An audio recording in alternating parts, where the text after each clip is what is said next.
Models of classroom management. हमने generally classroom management approaches की बात की है। हमने इससे पहले जो है वो मुख्तलिफ एस्पेक्ट्स की बात की है क्लासरूम मैनेजमेंट के। अब हम देखते हैं कि ऐसे कौन से मॉडल्स हैं क्लासरूम मैनेजमेंट के जिनका इस्तेमाल करके हम एक बेहतर मैनेजमेंट को तश्कील दे सकते हैं। लेकिन पहले आइए देखते हैं that why do we need models, different models in the classroom. पहली बात तो ये है कि टीचर्स के लिए ये जानना जरूरी है कि जो डिसरप्टिव बिहेवियर है that disengages a child from effective teaching and learning.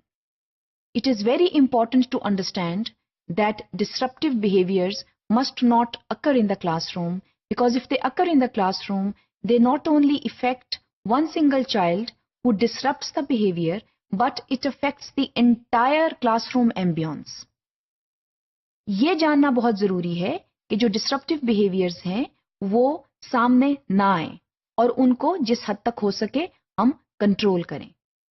Teachers को सीरियसली जो है वो डिसरप्टिव बिहेवियर्स को कंट्रोल करना चाहिए, क्योंकि डिसरप्टिव बिहेवियर से ना वो खुद ठीक तरह से पढ़ा सकते हैं और ना स्टूडेंट्स ठीक तरह से सीख सकते हैं।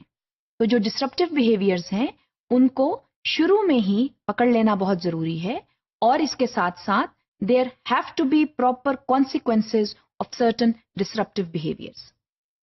टीचर्स जो हैं वो बहुत फ्रस्ट्रेट हो जाते हैं अगर उनका जो लेसन है वो कामयाब नहीं होता। एक टीचर इंतहाई मेहनत करके एक लेसन प्लान बनाता है, 35 मिनट का हो या 40 मिनट का हो, उसमें प्रॉपर स्ट्रेटजीज होती हैं, उसके प्रॉपर स्टेप्स होते हैं और एक मिसबिहेवियर के साथ वो तमाम जो स्ट्रेटजीज और स्टेप्स हैं वो बेकार हो जाते हैं।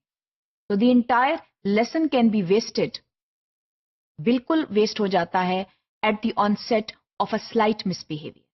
सो it is extremely important to have a personal philosophy of management. Her teacher जो है वो मैनेजमेंट को मुख्तलिफ तरीकों से देखता है and it is perfectly fine to have your own personal philosophy of classroom management. लेकिन ये जानना बहुत जरूरी है कि जो मैनेजमेंट है that should be considered an important happening in the classroom. आमतौर पर जैसे हमने पहले बात की, जो टीचर्स हैं उनके नजदीक lesson is important, lesson planning is important, delivery of the content is important, but what recedes is classroom management. Classroom management जो है वो किसी भी टीचिंग एंड लर्निंग का एक अहम हिस्सा है और हर टीचर जो है उसका एक अपना तरीका होता है मैनेजमेंट इश्यूज को सॉल्व करने का। हम मैनेजमेंट अप्रोचेस की बात कर चुके हैं और ये देख चुके हैं कि it has a broad canvas. एक अथॉरिटेरियन टीचिंग स्टाइल से लेकर एक परमिसिव टीचिंग स्टाइल जो है, ये एक ब्रॉड कैनवस के ऊपर मुख्तलिफ जो है अप्रोचेस और स्टाइल्स आ जाते हैं जो कि टीचर बरूए कार लाता है मैनेजमेंट इश्यूज को रिजॉल्व करने के लिए। लेकिन ये देखना बहुत जरूरी है कि टीचर जो है वो इस चीज को देखे और इस चीज को कंसिडर करे that management is an important part of a classroom happening. Students should also realize the same. Students should also realize that management is a big issue in the classroom and they should behave in the most pertinent manner to have effective teaching and learning going on in classrooms. So, for the teacher and for the students, both should consider classroom management as serious business in the classroom. Only then proper behavior patterns can emerge. Only then proper school cultures can be maintained.